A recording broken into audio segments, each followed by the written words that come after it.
So hi, I'm Jon Hodgson. I'm the author of a new book from Impact Books called Fantasy Art for Beginners, and this is part 2 of a short series of videos I'm putting together to tell you all about the book.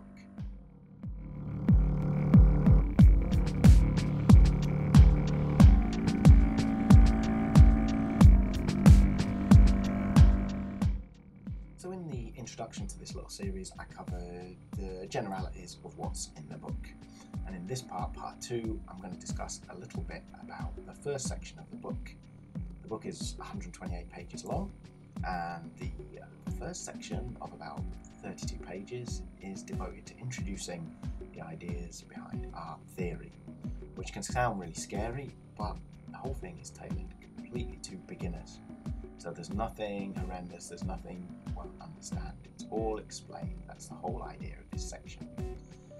So, in part 1, we have a section on traditional media. So that's your real paints, your pencils, paints, coloured pencils, that kind of thing. We also have a section on digital tools. A lot of people start out these days with making artwork in the computer, so we cover that, all the major software, different tools, tablets, that kind of thing. Then we cover drawing, traditional painting, digital painting, planning your images, which is very important, of course, colour, lighting, imagination and development. So plenty there to get you going, starting to make fantasy art. And this is all based on real, genuine art theory, but presented in a way that a beginner can understand.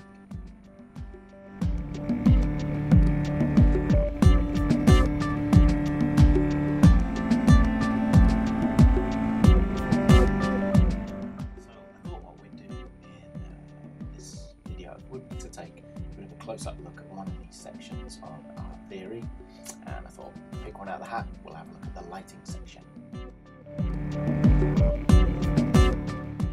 So, the lighting section in the book is 4 pages. The first couple of pages introduce some basic ideas of lighting, like light sources having a direction coming into your painting, and lighting up some surfaces, not lighting up others. We talk about a little bit about secondary light sources, because it can be really useful when you're painting to have more than one light source. We talk about shadows as well. And there's 3 examples on the first spread.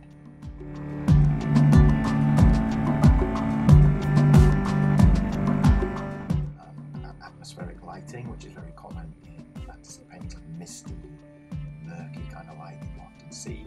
There's a little section about weird lighting.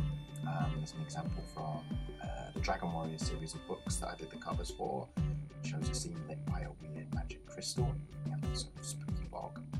There's a really good example of some kind of like dynamic lighting from another Dragon Warriors cover where a dragon is breathing out an enormous burst of flame, and that's the big light source that's lighting everything up in the picture. So there's a little bit of description about how I make those images work. And then once we've established the basics of lighting, your elementary theory, we move on to 5 examples of a wizard character who we named Cedric. I don't know why, but we did. And we show 4, 5 different lighting situations for this one character. So exactly the same character lit 5 different ways. So I have a basic neutral lighting scheme that's like an outdoor kind of day-to-day lighting, just to establish the character. And then we show him side lit, so a stronger light coming just from one side, which can be a little bit more dramatic than just a neutral lighting scheme.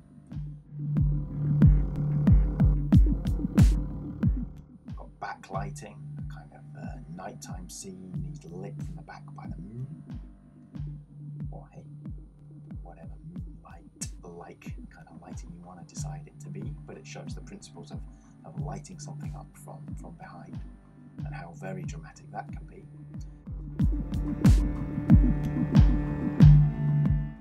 We've also got an uplighting situation, and for that example, it's a real sort of magical light. There's like a green glow lighting up the character.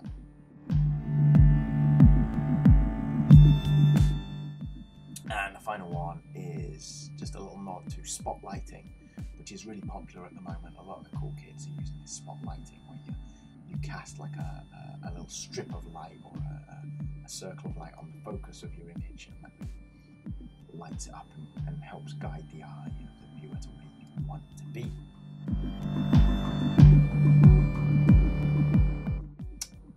So that's the lighting section.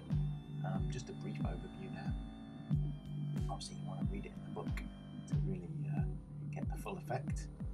There's a couple of hints and tips through that section as well.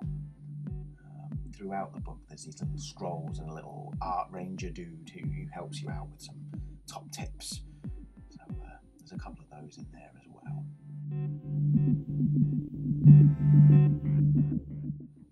And that's about it for the lighting section.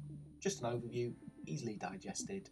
You can take that information, have a practice with it, then go away and look for something more detailed once you've got the basics, but a good place to start. And yeah, there we go.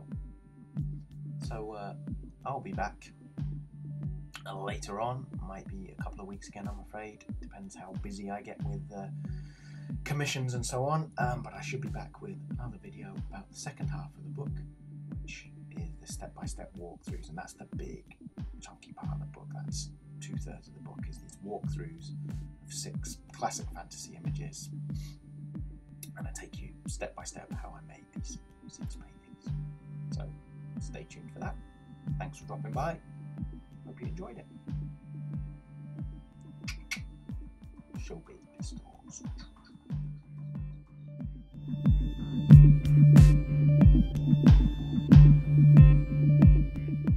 And just before I go, by popular request, I've got a little section I've added into this video with some art making tips and general walkthrough information from my son Rory, who seemed to be quite a hit with you guys out there. So never mind what I've got to say.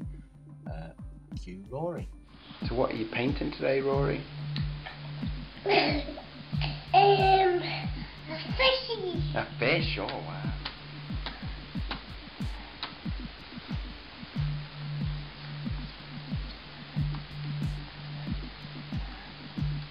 Don't drink that, Daddy. That's paint water. Yeah.